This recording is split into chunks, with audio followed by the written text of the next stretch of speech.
What's good, YouTube? Carfi King here. So today, guys, I wanted to bring you guys my deck list for my Beelzemon Cup first place winning Beelstar deck. I gotta use my girl to win my boy. It's all, it is what it is. But yeah, I'm so happy that we were able to win with this deck. Actually, my brother used my Beelzemon deck to actually come in second place. So that profile will be up soon too. But I really want to take Beelstar because obviously it's my favorite deck ever, and I really just wanted to just kind of just see how it molded into a purple only format with its freedom with deck building, the usage to being able to utilize multiple floodgates, get them back at any time, a lot of reviving from the trash, but also the ability to keep continuously clearing cards off the board and stress test a few cards as well.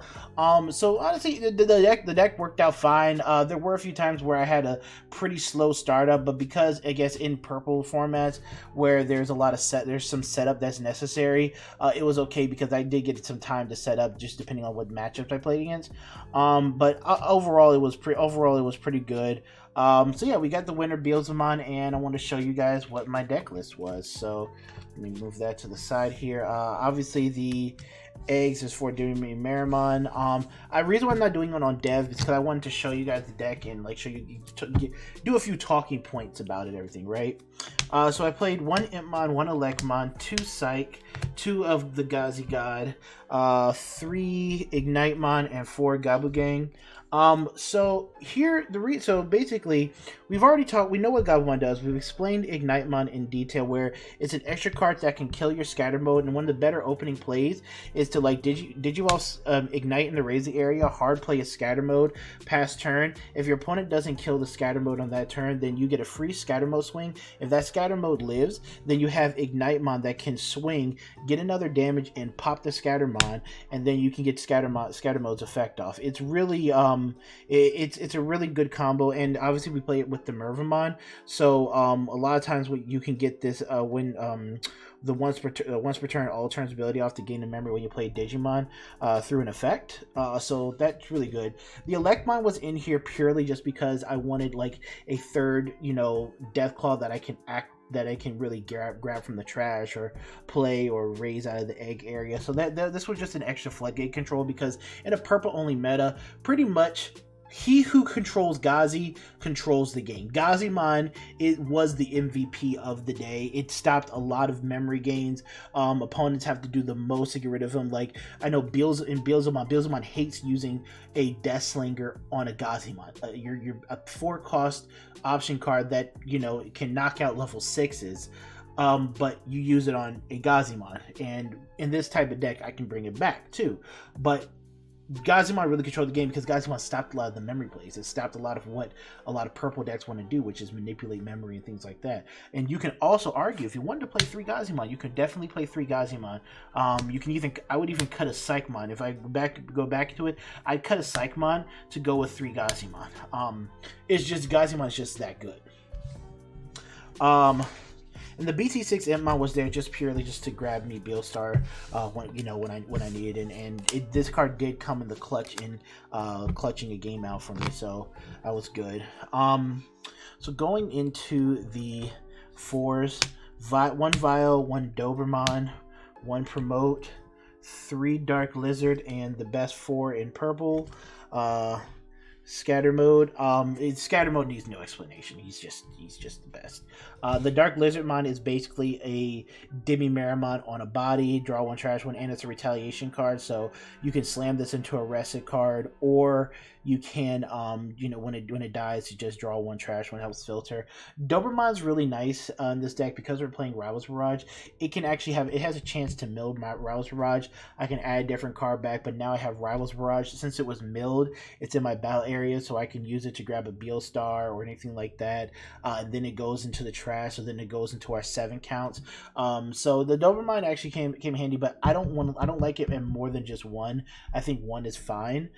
Promote's good to end games with, and Vilemon's important. So Vilemon, the reason why I think Vilemon is important is because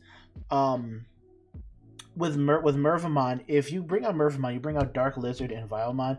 Well, there's if Mervamon gets like Trump sorted or Corona Blast, Corona Blaster or whatever, or I call it Corona Blaster, Death Slingered, then Dark Lizard loses his blocker ability. Well, this still has blocker. This is just your pure 6K blocker, and so now I can easily just block whatever I need to block. Even if I lost 2 blockers on the board, I have this one, which is a pure blocker, and this definitely came in handy, especially when you hit Nailbone and Security. If you hit Nailbone Security and you bring this Vilemon out, now it's like, dang, I can prevent another attack on me as well, so I can add to my survival. So that's really why I like Vilemon, and it was one of those things where I was actually considering cutting Vilemon out of the deck, but Vilemon really just came in clutch for me in a lot of different situations when I was able to see him, as far as helping increase my survivability. So then for the level 6s, I played 2 copies of the Mervamon, and obviously 4 copies of my favorite card, Beelstar. Absolutely love this card to death. Don't need to explain too much of what she does. She's just the MVP of everything. Her and Gazimon, but Mervamon, I was running 3 Merva. I cut Merva to 2. Just because it's a card where she's not the focal point of the deck. She's literally just a defensive pivot to where I just want to see her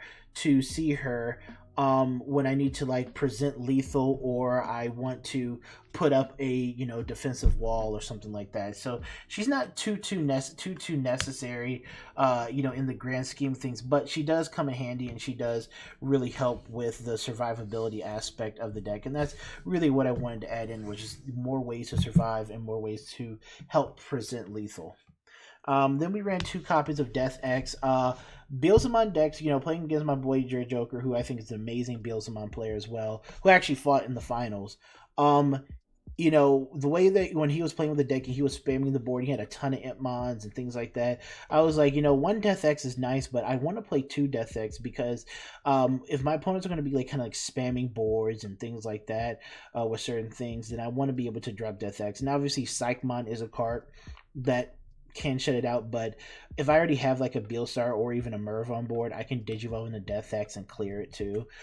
So there are different ways that you can play and utilize this card, but I just felt like in this type of format, especially since it's recyclable from Calling from the Darkness, Death X was still a really strong level 7 to play in this format.